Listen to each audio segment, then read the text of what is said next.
नमस्कार विद्यार्थी मित्रो, जर तुमच्याकडे 2 रुपये असेल तर 1 रुपयाचं रोटी घ्या आणि 1 रुपयाचं पुस्तक घ्या. रोटी तुम्हाला जगण्यास मदत करेल तर पुस्तक तुम्हाला कसे जगावे ते शिकवेल. माझे पूर्ण नाव मंगलेश टेकाम. मी श्रीनिकेतन आर्ट्स कॉमर्स महाविद्यालय नागपूर येथे BA प्रथम वर्षाला प्रवेशित आहे. आज आपण NEP बद्दल बोलणार आहोत. NEP म्हणजे काय? NEP म्हणजे न्यू एज्युकेशन पॉलिसी, नवीन शिक्षण धोरण.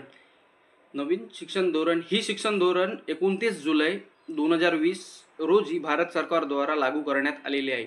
ही शिक्षण धोरण 34 वर्षानंतर बदल करण्यात आली असून यामध्ये संपूर्ण शिक्षण प्रणालीमध्ये मूलगामी बदल सुचवलेले आहेत. शालेय शिक्षणापासून ते उच्च शिक्षणापर्यंत नवीन रचना प्रणाली करण्यात आलेली आहे.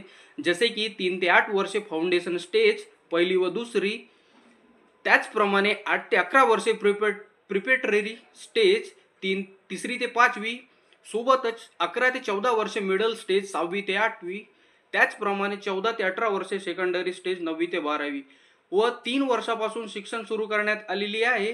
पूर्वी ही शिक्षण 6 वर्षापासून सुरू करण्यात येत असे, पण आता 3 वर्षापासून सुरू करण्यात आलेली आहे. मूलभूत शिक्षण व संख्या ज्ञानावर भर दिलेला आहे आणि मूलभूत शिक्षण मातृभाषेत किंवा प्रादेशिक भाषेत देण्यावर भर देण्यात आलेला आहे. तसेच कोडिंग आणि व्यावसायिक शिक्षण 6वी पासून सुरू करण्यात आलेला आहे व उच्च शिक्षणात 4 वर्षाचा मल्टीडिसिप्लिनरी बॅचलर डिग्री करण्यात आलेला आहे व क्रेडिट ट्रान्सफर लागू करण्यात आलेला आहे. चांगल्या प्रकारे योगदान देणारा नागरिक तयार करणे हा या शिक्षण धोरणाचा उद्देश आहे. रचनात्मक कल्पनाशक्ती आणि नैतिक मूल्ये विकसित करणारा असा एक व्यक्ती निर्माण करणे या नवीन शिक्षण धोरणाचा उद्देश आहे.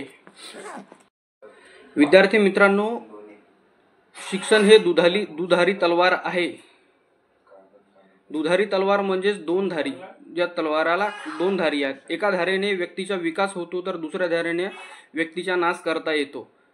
म्हणूनच मित्रहो, शिक्षण घेणे फार गरजेचे आहे. राष्ट्रीय शिक्षण धोरणात लवचिकता आणण्यात आलेला आहे. टाकाऊ ज्ञानाऐवजी उपयोगी ज्ञानात भर दिलेला आहे.